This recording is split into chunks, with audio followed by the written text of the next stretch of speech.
Saya tertarik dengan Papua. Ya. Papua itu tertarik yang pertama, banyak banget tentara mati. Ya. Sedih, Bang. Sedih banget. Kopassus lagi. Kopassus lagi, terakhir kan Kopassus. Maaf kata, kalau Kopassus saja kemudian gugur, maaf kata nih, apalagi yang bukan Kopassus ya. Di benak saya lalu kemudian bertanya-tanya kan. Ini pertanyaan saya adalah, ini operasi militer atau bukan? Pasti bukan, Ya. karena istilahnya KKB. Kedua, kalau dia bukan operasi militer, maka pertanyaannya, kenapa tentara di depan? Ya. Itu yang pertama. Yang kedua, tentara kita itu saya masih kagum sih Pak. Apalagi Kopassus lah ya, yang punya nama harum segala macam. Dia punya kemampuan teritorial yang luar biasa, selain tempur lah ya. Tapi kok quote unquote ya, menyedihkan sekali gitu kemarin sampai belasan orang meninggal. Ya. Apa yang terjadi sih sesungguhnya? Yang terjadi karena mereka linglung. Maksudnya gimana tuh? Dia jadi linglung. Jadi TNI yang ada di Papua itu jadi linglung, itu sebabnya dia ditembak. Tapi ini bener saya potong, Pak. Bapak ngomong begini, ini kan tersiar di dunia nih, Pak. Iya, Terus orang Papua dengar, enggak apa-apa. tidak akan menurunkan moral personil, Pak. Oh, tidak, biar dia tahu memang. Jadi kelinglungan itu terjadi kenapa itu kan harus Oke, pertanyaannya. oke. Betul, setuju Kenapa itu. dia linglung? Kenapa? Nah, kita lihat. TNI itu didesain untuk melaksanakan operasi militer. Oke. Sepakat. Kalau bicara operasi militer, dalam perintah operasi selalu musuh posisi di situ, senjatanya sekian banyak, jalan pendekat sekian, moralnya begitu, lengkap jelas dalam perintah operasi. Ya. Sekarang apa itu terjadi di Papua? Tidak. Karena Pangdam saja bilang, sekarang kita melaksanakan penegakan hukum membantu Polri. Penegakan hukum Membantu Polri. Polri.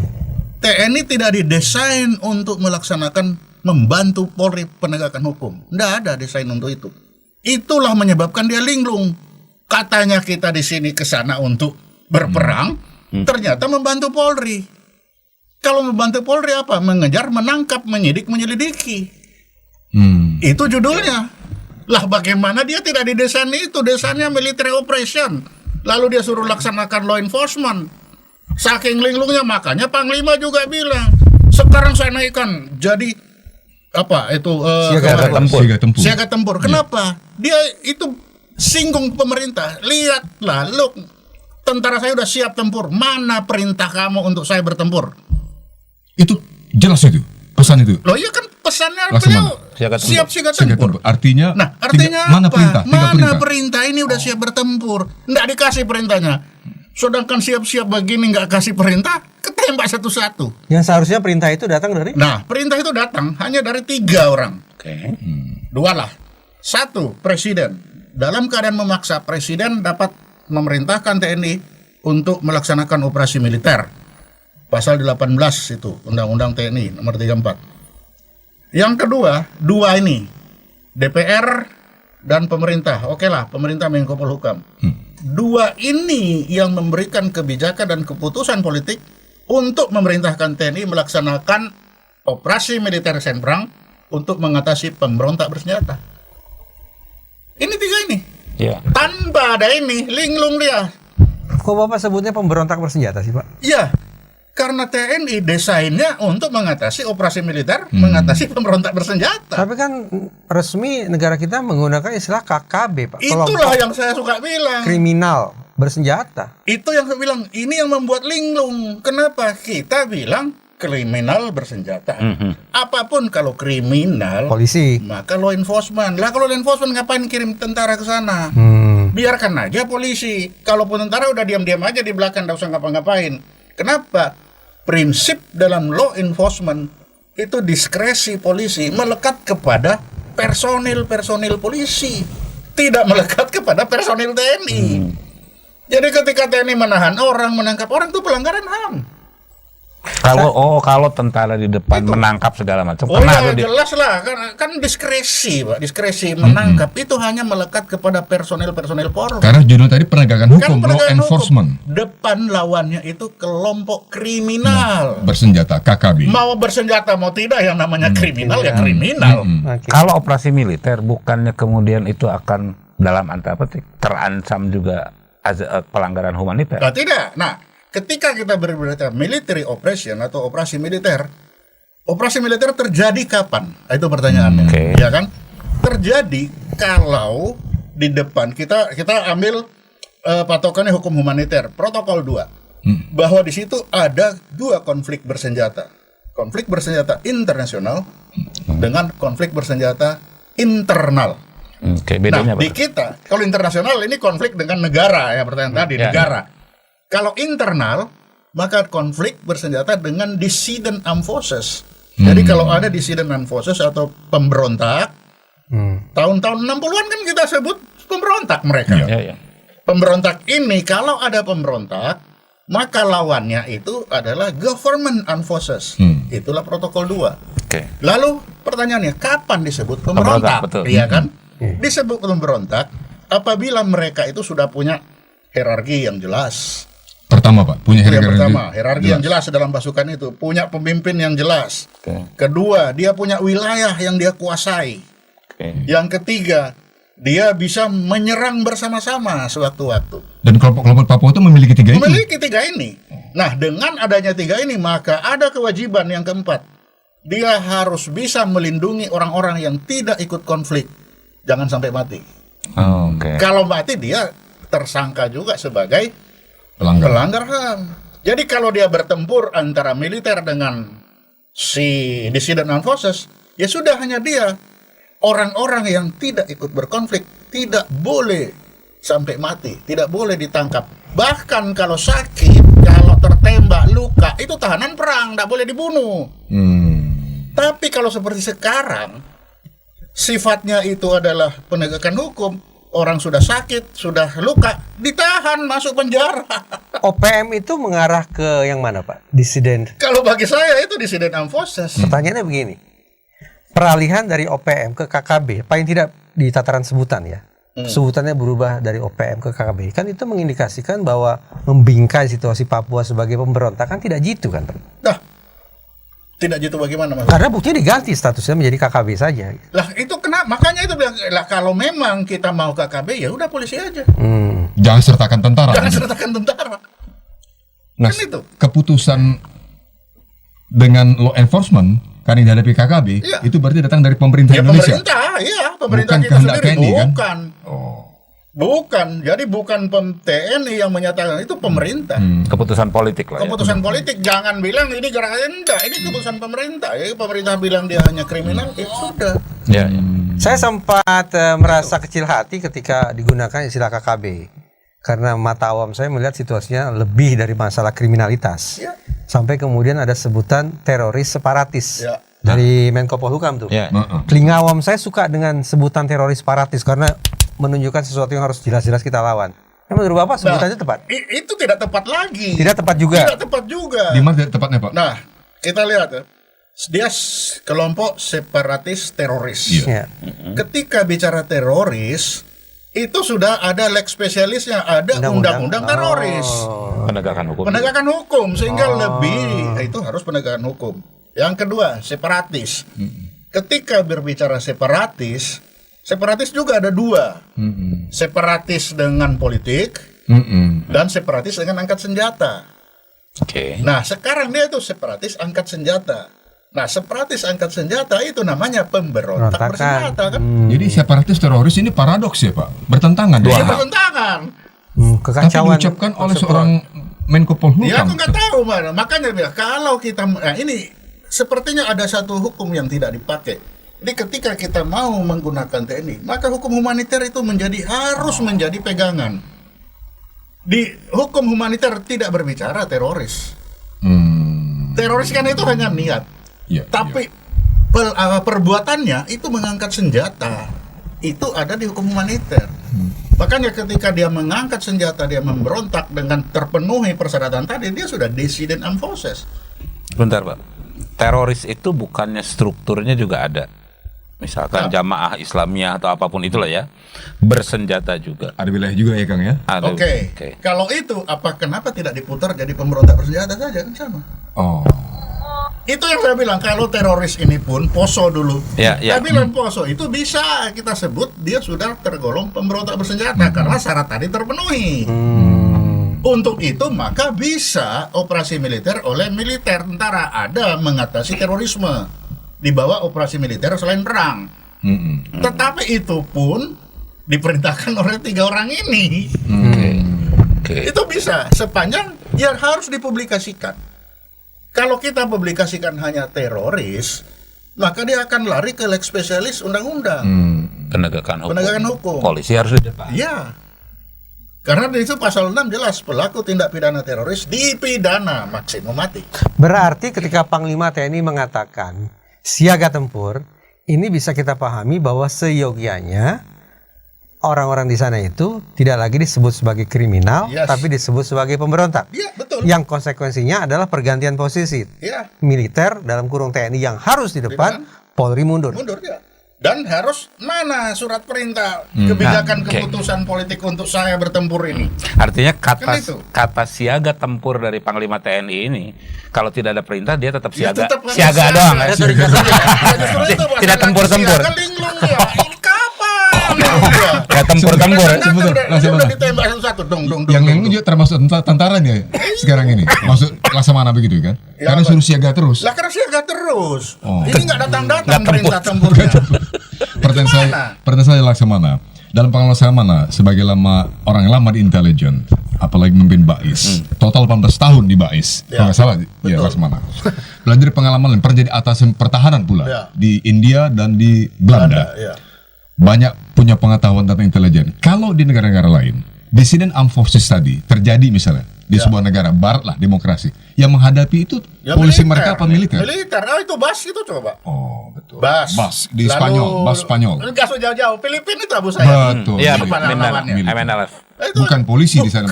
Bukan bunuh diri lah polisi. Kenapa jangan kita mendidik polisi jadi petempur lah? Iya. Karena peruntukan yang berbeda. Karena beda. Desainnya berbeda tadi. Polisi itu mengejar, menangkap, menyidik, menyelidiki. Penegakan hukum. Selesai di situ. Enggak, saya masih Dikit.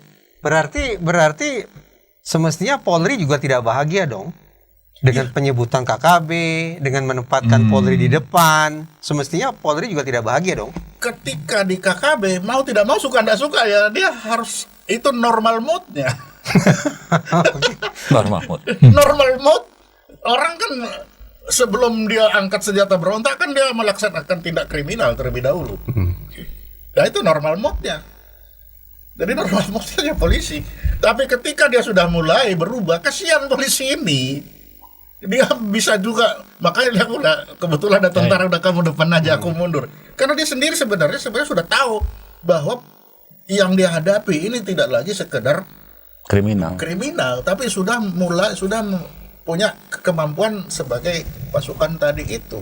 Lantas apa penjelasannya bahwa Panglima TNI pun Panglima TNI pun tanda petik diabaikan? Sudah mengatakan siaga tempur kok Gayung tidak bersambut. Ya itu buktinya tidak keluar kebijakan ya, kenapa? Keputusan menurut politik. Bapak kira-kira kenapa?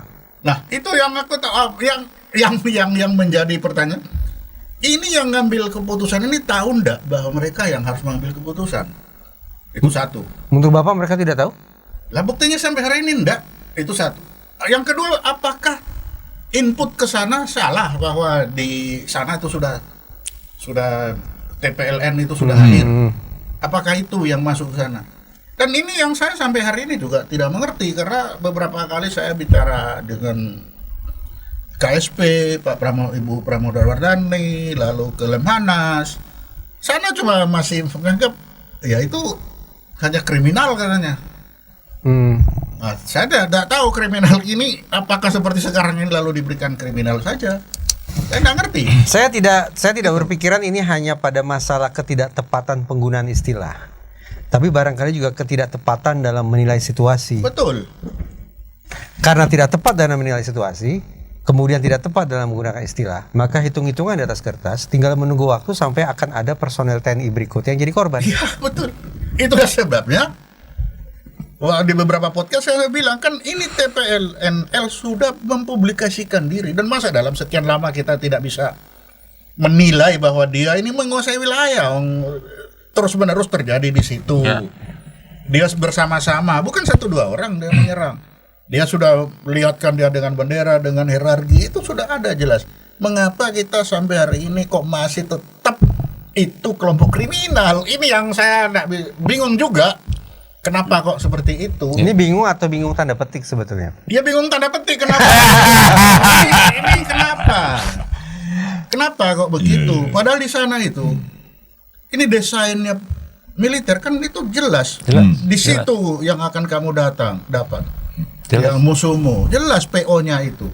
Tapi begitu dia sampai di sana, ditanya, di mana PO? Mana ini? Cari sendiri. Lah, kan celaka. Jadinya- Musuh suruh cari sendiri. Jadi yang linglung tadi. Ya, itu linglung. Jadi Yang seharusnya ketika dia datang dia sudah tahu bahwa musuh ada di ketinggian sekian, senjatanya sekian, moralnya sekian, jalan pendekatnya lewat sini, cuacanya seperti apa. Itu dia sudah tahu dalam perintah operasi jelas. Tapi sekarang begitu datang, mana musuhnya? Cari sendiri. Karena harus ngejar-ngejar kan. Yang namanya pelaku tindak kriminal kan apa? Mengejar, menangkap, menyelidiki. Iya, Itu iya. 4 kegiatan. Lalu dia suruh kejar-kejaran. Bawa 25 kilo kejar-kejaran. Ini linglung. Laksamana, apakah Gimana, dengan coba? Laksamana pertanyaan saya, apakah dengan terjadi penyanderaan terhadap pilot pesawat Susi Air itu, Ya. sampai sekarang masih Berlangsung. belum diselesaikan, menjadi pembenaran terhadap operasi tadi itu yang mengedepankan law enforcement, karena itu dianggap adalah penculikan. Itu yang saya malah heran. Kalau penculikan pilot ini, ya yang pertama ribut kan harusnya pemilik pilot. Harus pemilik perusahaan di mana pilot itu bekerja. Si perusahaan, Dia perusahaan. swasta ini. Bu Susi lah ya, Bu Susi lah ya. Susi lah. Inilah kok tiba-tiba yang ribut malah militer. Ini korelasinya bagaimana ini kok militer? Kenapa? Karena kalau kita berbicara pilot masuk terbang ke wilayah Konflik. yang seperti itu, dia sudah pasti asuransinya sudah jelas ada. Pasti pesawat sudah ada asuransi, semua sudah jelas. Masa mau berangkat ke situ tanpa asuransi? Lalu tiba-tiba hilang. Terus tentara yang disuruh pergi itu dari mana korelasinya? Kita punya takbut yang ditahan Abu Sayyaf. Ya, ya, ya. Yang ribut kan bukan Filipin. Kita yang ribut. Yang ribut itu pemilik takbut itu. Ya, ya. Nah, negosiasi. Sinar Kudus sama. Pemilik-pemilik ini yang negosiasi. Nah, begitu ini kan bagaimana negosiasinya kok tiba-tiba tentara dikirim. Padahal judulnya Pak, judulnya pembebasan Sandra. Tuh. Kalau pembebasan Sandra harus hidup. Kalau Sandra harus hidup tidak mungkin kita pakai military operation. Begitu military operation Sandra mati duluan bisa-bisa. Logika yang menarik ya. Iya kan? Saya Kalau saya menangkap logikanya kacau. Makanya saya sulit ngikutinya. Maksudnya logika siapa? Bukan logika beliau. Logika siapa? Penjelasan beliau ini yang membuat saya jadi membayangkan ada logika Saya yang jadi- kacau dalam penanganan situasi Papua gitu. Betul. Maksudnya yang logika kacau Pak Mas Reza itu siapa? Logika Presiden, logika DPR, apa logika Pak Mahfud? Sepertinya 3 pihak itu. Tiga. Kenapa? Karena saya tadi berpatokan ketika seorang Panglima TNI yang tahu persis situasi lapangan sudah mengatakan Siaga tempur. Ibaratnya tinggal tengah tombol gitu Ya, ya. tapi nggak ada Tapi perintah. kok Gayung itu tidak bersambut? Iya. Jakarta adem ayem saja. Kan patut dipertanyakan presidennya di mana, apalagi lagi bikin rapat di Istana Negara. Atau Menko Polhukamnya nggak, saya itu juga tidak tahu kemana, DPR juga mungkin lagi konsolidasi di daerah masing-masing. Saya iya aneh. Dalam konteks itu aneh. Karena itu sangat keputusan dari politik ini kan sangat berhubungan dengan apa Pak? Anggaran. Gimana? Menarik nih masuk ke anggaran. Untuk operasi kan duitnya dari mana? Operasi militer. Tidak ada operasi militer, ya rutin. anggaran Tidak rutin. anggaran rutin kan? Ya, ya. Ketika dia operasi militer, maka harus ada anggaran tambahan. Keluaran mana perintah operasi?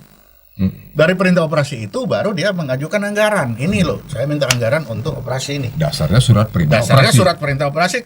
Hasil rapat tanggal berapa antara DPR Dan dan pemerintah memerintahkan TNI untuk Operasi. melaksanakan operasi militer selain perang. Itu baru dipakai dasar untuk pengajuan anggaran. Dan itu Kalau yang- tidak kan rutin. Tentang dalam konteks anggaran ini. Kalau konteks anggaran ya. konteks anggaran menjadi pertanyaan saya. Itu. Wong kalau KKB nggak pakai anggaran. Kriminal ya enggak lah Pak. Kriminal ya tiap hari kan sudah ada anggaran rutin untuk kriminal. Itu sebabnya jatuh di polisi ya. Iya. Normal mode. Normal mode. Jadi kriminal itu normal mode. Nah, kalau normal mode gitu, apa arti anggaran mana yang dipakai oleh militer ketika mengirimkan? Itu yang saya tidak tahu. Bisa saja polisi membantu. Kan polisi nggak punya anggaran. Normal mode-nya dia kan. Ya itu mungkin yang dikasih ke tentara udah membantu saya ke sana. Bagaimana polisi nggak punya anggaran? Kan dia nggak punya departemen. Loh, tapi namanya lembaga negara kan nggak punya anggaran. Sebenarnya itu menarik Pak. Jadi sebenarnya kalau kita melihat secara hukum, secara resmi, polisi ini tidak dibiayai oleh APBN. Kok bisa? Iya, itu bisa. Nggak masuk akal. Itu karena tidak ada satu pasal dalam undang-undang itu menyatakan bahwa polisi dalam melaksanakan tugasnya dibiayai dari APBN. Dan Undang-Undang Polri tidak mencantumkan satu pasal pun yang menyebut bahwa dalam melaksanakan tugasnya polisi Republik Indonesia dibiayai dari APBN. lalu biaya kerjanya selama ini Cari sendiri mungkin. Itu yang dulu zaman Orde Baru kita tangkap sebagai dana anggaran taktis, apapun asalnya dari atau dari mana pun. Iya, kan cari sendiri namanya. Cari sendiri, inti cari sendiri. Bapak baca pasal 40 itu hanya menyatakan Iya. Kompolnas dalam melaksanakan tugasnya dibiayai dari APBN. Itu Kompolnas. Hanya Kompolnas. Polri tidak Polri dibiayai tidak. APBN. Tidak. Tidak. Jadi cari sendiri. Makanya dia cari sendiri, jangan salahkan dia cari sendiri. Hanya kecuali ini Kang, yang fix cost ya, gaji segala macam lah. Nah, kalau gaji ya, gaji Betul. di situ cuma disebut bahwa anggota polisi mendapatkan gaji. Oke. Tapi tidak jelas gajinya dari mana. Betul. Dari APBN atau dari mana tidak diketahui, tidak ditulis. Tidak disebut di situ. Tidak disebut. Tuh. Dengan segala progres tanda kutip development tadi, Laksamana, development yang sudah Laksamana gambarkan, sesungguhnya saya mencoba seperti tergesa sederhana dari saya. Saya menangkap kesan Kita ini Mas tidak- Iwan ini semakin pusing, semakin sering pegang mukanya. Kita sedang tidak baik-baik saja dong Ya Indonesia. memang. Kita memang dalam keadaan tidak baik-baik saja.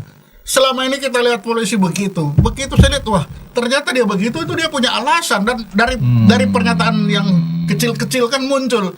Ini kan untuk bonus anggota. Ini kenapa ya kok dia bisa bicara itu? Saya pelajari. Oh iya ternyata dia tidak dibiayai dari APBN, dia harus cari sendiri. Tapi kan dia ada anggaran ya kan? Iya Ada anggaran. ada dikasih itu belas kasihan kan? Karena tidak tercantum di Karena tidak undang-undang. tercantum dalam undang-undang. Itu beda dengan TNI. TNI Loh, jelas. DPR menentukan anggaran untuk polisi itu dasarnya apa ya? Nggak tahu. Wah, ini urusan Komisi 3 DPR Itu. ini. Ya kan? Kalau di TNI? Undang-Undang 34 jelas TNI dibiayai dari APBN itu jelas. Dari dulu begitu Loh, ya. jadi. di Undang-Undang Polri kan pasal 40 itu sangat jelas mengatur Kompolnas dibiayai dari APBN. Nah, ini kalimat Bapak ini oke lah, anggaplah seperti itu dalam undang-undang, tapi di telinga saya agak terdengar kurang nyaman. Ya. Karena mengesankan jadi personil polisi itu terpaksa berada dalam situasi harus cari duit. Betul. Betul. Rawan penyimpangan itu. Ya harusnya penyimpangan. Sekarang tidak penyimpangan karena memang dia terus dari mana? Maksud saya karena tidak ada dikunci dalam sebuah peraturan perundang-undangan Iya. bahwa organisasi kepolisian itu dibiayai oleh APBN, Ya. sehingga Ada kan? Nggak ada, Pak. Ada Pak. Ini RAPBN 2023. Bukan, Pak. Undang-Undang nomor 2 2002. Undang-Undang Bapak Polri, baca. dalam Undang-Undang Polri. Oh, di dalam undang-undang.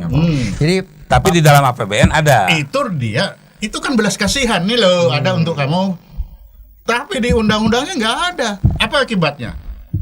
Kalau saya nanti kita tidak bisa melarang Polri untuk menerima hibah-hibah dari mana-mana. Beda dengan militer. Angkatan Laut terima kapal dari Dephan. enggak dari Kemen, Pak, dari Kepri. Dari Kepri, dari Gubernur Kepri. Terima kapal, itu enggak boleh. Harus serahkan dulu ke negara, negara baru nyerahkan. Kenapa? Karena semua pembiayaan itu diberikan dari APBN. Jadi kalau ada apa-apa kita ajukan APBN turun. Jadi based on permintaan terus, perencanaan. tidak boleh langsung ke Oh, TNI.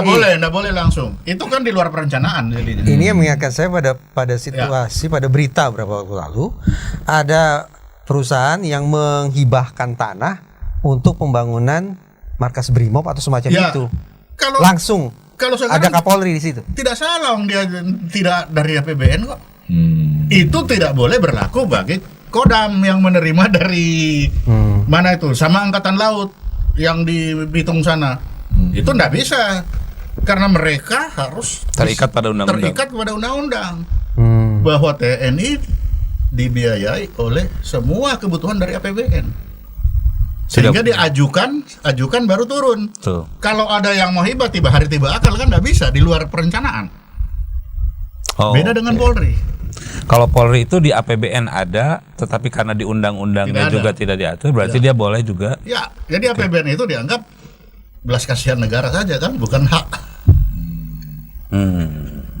Di luar itu terserah kreativitas. Tapi besar pimpinan loh polisi- anggarannya, polisi 100. masing-masing. Ya, 100 mau sekian besar triliun, mau enggak, itu belas kasihan, Mbak. karena tidak di. Karena tidak diatur Dalam undang-undang dalam sendiri. undang-undang. Ya. Yang diatur di situ hanya Kompolnas. Jadi negara tidak punya kewajiban berdasarkan undang-undang Ya, untuk untuk memberikan kepada Betul. Polri. Ya. Nggak ada. Maka kalau kita tarik ke sana, operasi keamanan yang notabene dimotor oleh Polri di Papua dalam konteks mengatasi persoalan yang sekarang kita Ya. ketahui itu tidak jelas dong. Ya ininya. sah-sah saja. Om kan perbuatannya. Terkait anggaran Anggaran yang masuk, ya sah-sah saja dia cari dari mana-mana. Untuk operasi itu. untuk operasi Untuk itu. apa aja kan? Ya, ya. Untuk operasi, untuk bonus, karena dia tidak diikat bahwa kamu minta atau berdasarkan APBN. Termasuk untuk membiayai prajurit TNI yang mereka sertakan. Kira-kira kan begitu. Ya, ya semua lah. Laksamana. Oh, itu rawan penyimpangan, rawan intervensi. Itulah. Carut marut ini. Itu. Saya kembali ke itu ya. Ke, Coba gimana? ya, ke Papua. Nama kan berubah-ubah. Ya. OPM, Hmm. ya kan? Dari OPM tuh dari zaman Pak Harto kalau nggak salah tuh. Ya. PM. Kemudian berubah menjadi KKB, KKB. Kemudian berubah menjadi teroris separatis. KST gitu ya. Sebagai intelijen ini, apa sih artinya perubahannya? Berubah. Berubah-ubahnya apa sih? Ya ketidaktahuan, kebingungan sendiri mau kasih nama apa. Asal jangan ke tentara gitu maksudnya. Bingung ini mau ke polisi atau tentara yang maju. Kan itu aja. Betul. Oh, sekarang tenang-tenang, polisi aja. Ya sudah, kriminal. Nah, lagi kriminal ini meningkat, tentara membantu polisi. Nah ya kan, Pangdam kan sendiri bilang, kami melaksanakan penegakan hukum operasinya. Mana ada dalam undang-undang TNI, tugas TNI itu mengadakan penegakan hukum, nggak ada. Iya. Jadi nah, dalam konteks ini apakah ke quote unquote kekacauan berpikir itu udah masuk ke sampai ke Pangdam? Ya ini buktinya, Pak. Makanya bilang ini fakta. Ini fakta. Lalu kita mau bilang apa coba? Ini fakta kan? Iya fakta ini. Ini fakta seperti itu. Tapi kan nggak mungkin juga menolak. Apa mungkin tentara menolak operasi? Ya tentara tidak mungkin menolak. Tentara ya dan sebagai objek dia harus melaksanakan apa adanya. Justru disitulah terjadi kelinglungan antara desain, dia didesain melaksanakan operasi militer, pelaksanaannya dia harus melaksanakan law enforcement. Ya. Atau di sisi lain kalau kita balik, Pak, apakah itu berarti juga pihak TNI lah ya, apakah itu Depan atau apa, quote unquote gagal menjelaskan situasi kondisi sehingga kebijakan, karena gagal itu kebijakan pun jadi Kepada siapa maksudnya? kepada presiden dan kepada pembuat keputusan, kepada decision maker. Nah, bisa saja memang. Nah ini apakah saya di luar, kan kita sudah di luar sistem. Iya. Iya. Jadi kita tidak tahu bagaimana dari dalam ini menyampaikan kepada Menko Polhukam atau Menko Polhukam bagaimana mereka di dalam, kita tidak tahu. Dibanding pada masa dulu Laksamana waktu Loh, kalau di masa Bais. aku jelas, makanya saya bilang ini loh. Saya masih simpan, setiap Januari saya bikin ini alam ancaman yang akan terjadi tahun ini, itu saya masih simpan. Kepada siapa tuh Yang jelas yang pertama kepada Panglima TNI, karena dalam Rapim ABRI yang pertama bicara Tabais. Dan saya masih simpan ini loh. Dari situ langsung saya bikin probabilitas. Kalau dari angka 10, dia ada di 7 kemungkinan itu. Untuk itu ini harus dilakukan. Oke. Itu lengkap saya buat.